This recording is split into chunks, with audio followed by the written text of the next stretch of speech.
Hello भाई लोग, तो कैसे हो आप लोग? कैसे हो मेरे को कमेंट बॉक्स में जरूर बताना। और मेरे भाई कैसा गया पेपर इकोनॉमिक्स का? इंडियन इकोनॉमी में भीड़ बजी थी। रात रात को किसने पढ़ा था? रात को जग जग के मेरे को बताना कमेंट में। तो मेरे भाई अब आया बिजनेस की बारी। देख, अब तेरा लास्ट पेपर बचा है, बस ये ढंग से निकाल लियो, तेरा काम हो जाना है। देख मेरे भाई, मैं तेरे को इसलिए कह रहा हूँ ये बात कि भाई लास्ट का पेपर में ना बच्चे रिलैक्स हो जाते हैं। क्या एक ही पेपर पर बता, लेकिन ये परसेंटेज तेरी गिरा देगा फिर। मेरे बेंचर, तूने इतना मेहनत करी है पूरे अपने 2 महीने, अपने ऐसी तैसी करी है तूने, पूरी बैंड बजाई है, तो कर लेना यार। बिजनेस का पेपर बहुत आसान आता है, मेरी बात मान जा। थोड़ा सा पढ़ के भी चला गया ना, तेरे को अगर पेपर से एक दिन पहले ये चीज लगे, मेरी बात याद रखियो कि भाई यार याद तो रहने का, कुछ याद नहीं रह रहा, मेरी बात मानियो, उसी टाइम ये बात है सारी याद रखियो। भाई रजत भाई ने बोला था एक सांस ले 2 मिनट, उसके बाद पेपर में अगर तू आंसर देखेगा ना, पेपर में क्वेश्चन देखेगा, तो सिंपली तू क्या करेगा, तेरे को क्वेश्चन देख के अगर तूने वो पढ़ा होगा ना टॉपिक, तेरे को आंसर आना अपने आप याद आने शुरू हो जाएंगे। मैं अपना सच बताऊं, मैं भाई ऐसा करके गया था, मैंने टॉपिक तो मेरे को सारे याद थे, मैं अंदर के पॉइंट भी याद करके गया था, लेकिन अंदर की जो एक्सप्लेनेशन थी ना कि लिखनी कैसे है वर्ड टू वर्ड, मैं वो नहीं याद करके गया था। ना मेरे को पता थी लिखते कैसे हैं उस टाइम, नहीं पता होता मेरे भाई। मैं जानता हूं तेरी भी यही हालत है, मेरे जैसा बुढ़ा बुढ़ा होगा कोई एक जैसा, एक तुम में से ऐसा कोई अगर है तो मेरे भाई बात सुन, तू सिर्फ पढ़ाई पे ध्यान दे। कैसे?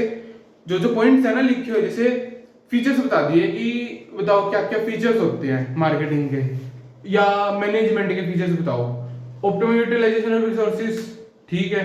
अब इसके अंदर मैं एग्जांपल ले रहा हूं, ठीक है, गोल ओरिएंटेड प्रोसेस, मैं तेरे को एग्जांपल ले रहा हूं, अंदर की चीज तू वर्ड टू वर्ड लिखेगा एनसीईआरटी की, तो मेरे भाई कोई फायदा नहीं है। क्यों? क्योंकि ना तेरे पॉइंट पे लिख रहेगा, अगर तेरा याद नहीं होएगा ये वाला याद करने का टाइम, तो दूसरे पे लगा दे, दूसरी चीज पे लगा दे, दूसरा पॉइंट पे लगा दे, तू कर लेगा। और अंदर की चीज तो अपने आप ही लिखेगा, तो नंबर मिलेंगे, मिलेंगे मेरे भाई, मिलेंगे, नंबर नहीं कटेंगे। ऑप्टिमम यूटिलाइजेशन ऑफ रिसोर्सेज कि अच्छी तरह हर एक रिसोर्सेज का यूज करना, इंग्लिश में बना के तो लिख सकता है मेरे यार। और मैं तुझे सच बताऊं, तू इस पेपर को फोड़ के आने वाला है, सच में मेरे को पता है तू फोड़ के आ जाएगा इस पेपर को, और आके मेरे को बोल लेगा भाई आपने भाई एक नंबर चीज बताई थी, आपने पूरे हमारे पेपर तक बताया क्या क्या करना है कैसे करना है, फोड़ के आ गया पेपर, मजा आ गया। आपने जो जो कहा था सेम डिट्टो ही चीज हुई हमारे साथ।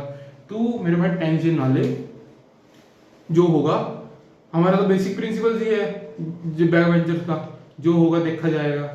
और अब फिर बाद में तुम लोग कहते हो हम पे देखा नहीं जा रहा, बैंड तो तुम्हारी भी बचती है, होती है ना ऐसी तैसी।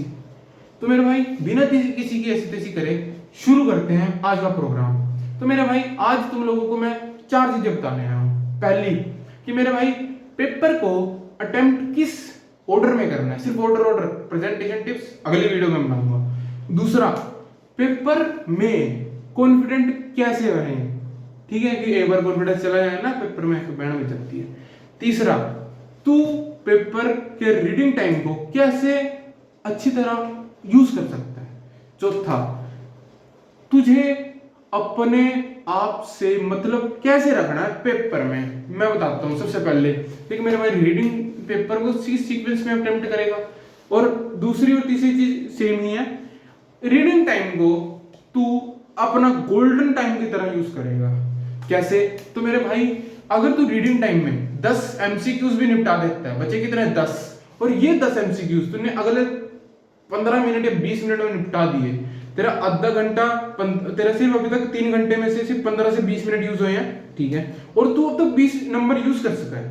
हाँ, तो अब तक 20 नंबर ले चुका है। अगर कोई गलत भी है तो तू बाद में चेक कर सकता है मेरे भाई। 20 मिनट में, 15 मिनट में तूने मेरे भाई 20 नंबर कर लिए अपने अंदर, बढ़िया बात नहीं है? उसके बाद सबसे पहले लॉन्ग क्वेश्चंस पे मत जाइयो, शॉर्ट क्वेश्चंस पे जाइए, बिल्कुल छोटे छोटे। अगर देख, अगर तेरे को कॉन्फिडेंस नहीं आ रहा ना 4 नंबर के क्वेश्चंस पे भी मेरे को आ नहीं रहे, 3 नंबर से शुरू कर। कॉन्फिडेंस लाना जरूरी है, क्योंकि 3 नंबर से एक भी दिख गया ना, मेरे साथ हुई थी, मेरे पेपर को समझ नहीं आ रहा था, यार कहां से करूं, मुश्किल लग रहे थे, तो फिर मैंने 3 नंबर का क्वेश्चन शुरू करा। मैंने सिंपल प्लानिंग का फीचर्स वाला क्वेश्चन आया था मेरे पास, मैंने वो ढंग से एक बार 3 नंबर का करा।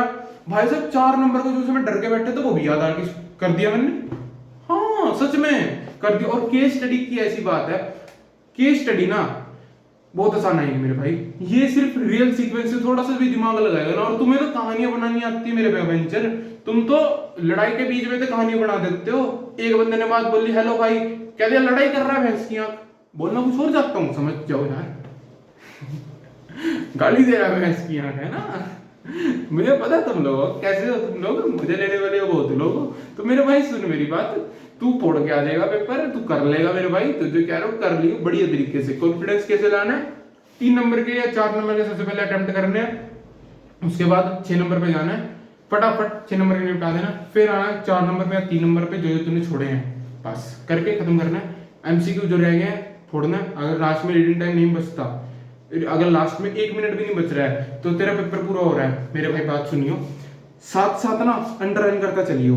हाँ, एक हाथ में पेंसिल एक हाथ में पेन, पेंसिल लिखता रहा, पेंसिल से अंडरलाइन, ऊपर वाली लाइन ऐसे से अंडरलाइन। और मेरे को पता है बैक बेंचर्स कर लेंगे, क्योंकि तुम्हारे भाई ने भी करा। बस टिप्स दे रहा अपनी यार कि ना साथ साथ अंडरलाइन करके चलोगे ना पेपर में, तो टाइम कम लगता है। बाद में तेरे को डेट भी नहीं पता चलेगा कि क्या ठीक है क्या ज्यादा इंपॉर्टेंट है। मान जा बात, कर लेगा तू मेरे भाई। पता है कैसे, जैसे तूने सिर्फ मैं एग्जांपल लेके बता रहा हूँ, बार बार मैं यही एग्जांपल ले रहा हूँ क्यों, कि तुम्हें समझ तो आ जाए। तो मैं सिंपल ये सोचा कि प्लानिंग में एक वो हमने बोला, प्लानिंग की डेफिनेशन लिखी, थिंक बिफोर हैंड। तू क्या करेगा, चलिए तो डेफिनेशन है, इसको इन्वर्टेड कॉमा से लिख देगा। उसके बाद फीचर्स लिख के, ऑप्टिमम यूटिलाइजेशन ऑफ रिसोर्सेज, मतलब अपने रिसोर्सेज का अच्छी तरह यूज करना। ये यूज करना जो मैं इंग्लिश में बोलूंगा ना, इंग्लिश में बोलेंगे, लास्ट के वर्ड को अंडरलाइन साथ साथ करता चलियो। यूज और resources with effective and efficient way, effective and efficient way को अंडरलाइन साथ साथ करता चलियो। डन, ऐसे।